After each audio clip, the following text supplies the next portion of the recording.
Hello everyone, তো আবারও একটি মজার রেসিপি নিয়ে চলে আসলাম তোমাদের কাছে। এর আগের ভিডিওতে বলেছিলাম যে এই রেসিপিটা শেয়ার করব, তো ফাইনালি সেটা নিয়ে চলেই আসলাম। কিভাবে বানাতে হয় দেখে নাও এক ঝলকে। প্রথমে কাঁচা আলু নিয়েছি, কেটে নিয়েছি আমি পাতলা পাতলা করে, এই যে দেখতে পাচ্ছ কেমন কেটেছি।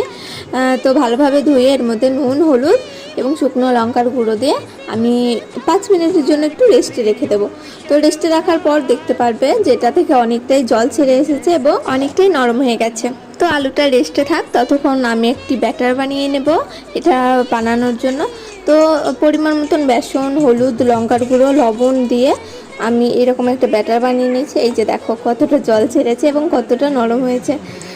তো এবার আমি এটা কাঁচা অবস্থায়, তো তার জন্য এটা অবশ্যই করতে হবে। এবার এটাকে আমি এই ব্যাটারের মধ্যে লাগিয়ে গরম তেলে জাস্ট ভেজে, মানে একটু লো টু মিডিয়ামে রেখে ভাজতে হবে, যাতে আলুটা একটু ভালোভাবে সিদ্ধ হয়ে যায়। তো গাইস, আমার ভাজা কমপ্লিট। তোমাদের ভিডিওটা কেমন লাগলো অবশ্যই কমেন্ট করে জানাবে।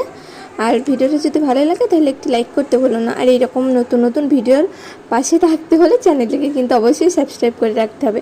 তো এটা আমাদের ইফতারে ছিল। আর ওই যে দেখতে পাচ্ছ পাশে, ওটা হচ্ছে ধনেপাতা চপ। তো ওই ধনেপাতা চপের রেসিপি আমি আগের ভিডিওতে শেয়ার করে দিয়েছি, তোমরা দেখে এসো।